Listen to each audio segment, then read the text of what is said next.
জনগণ নতুন বাংলাদেশে দেখতে চাই না। অতীতে স্বৈরাচারীদের প্রেতাত্ম হয়ে আমাদের সমাজে নোংরাটা ছড়িয়েছে, এদেরকে বাংলার জনগণ নতুন বাংলাদেশে দেখতে চায় না। শাসনের নামে কেউ বা পিছছে মেহনতি জনতারে, ইমানের উপর আঘাত ওরা হানিছে বারে বারে। প্রতারণার ওই ফাঁদে পড়ে মোরা জীবন করেছি ক্ষয়, প্রতারণার ওই ফাঁদে পড়ে মোরা জীবন করেছি ক্ষয়। বিপ্লব মানে জীবন দেয়া বসে থাকা নয়, সে কোনদিন আসবে না রে করো যদি ভয়। ঠিক কিনা? ওই ময়দানেতে যেতে তোমাকে হবে, প্রয়োজনে সব রক্তটুকু জমিনেই ঢেলে দেবে। তবুও তোমায় লড়তেই হবে, মানিবে না পরাজয়।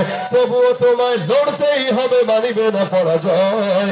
বিপ্লব মানে জীবন দেয়া বসে থাকা নয়, সে কোনদিন আসবে না রে করো যদি ভয়। ঠিক কিনা?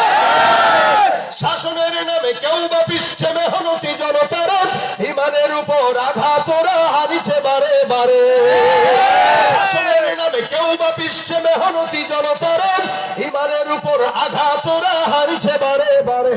প্রতারণার ওই ফাঁদে পড়ে মোরা জীবন করেছি ক্ষয়। ঠিক কিনা? একদিকে বাংলার জনগণ 16-17 বছরের স্বৈরাচারীকে বিদায় করলেও এরপরও আমরা আমাদের উপদেষ্টা কমিটির ভিতরে কিছু নাস্তিকদের দোসরদেরকে দেখতে পাচ্ছি। ঠিক কিনা?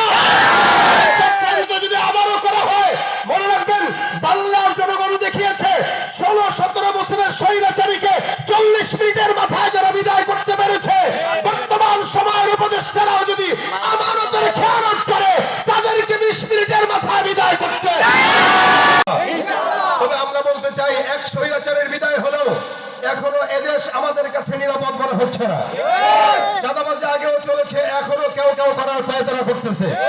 শিক্ষা নিতে হবে অতীত থেকে।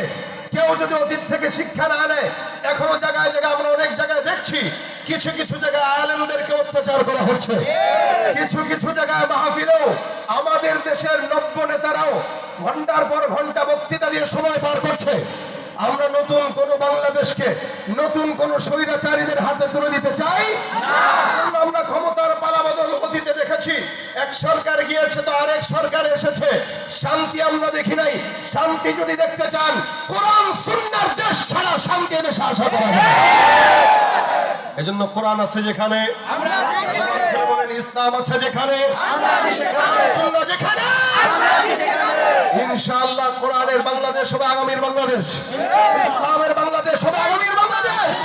আল্লাহ পাক এদেশকে ইসলামের বাংলাদেশ হিসেবে কবুল করে বলেন আমিন। সুন্নাহর দেশ হিসেবে কবুল করে বলেন আমিন। যারা দাঁড়া আছেন বসেন।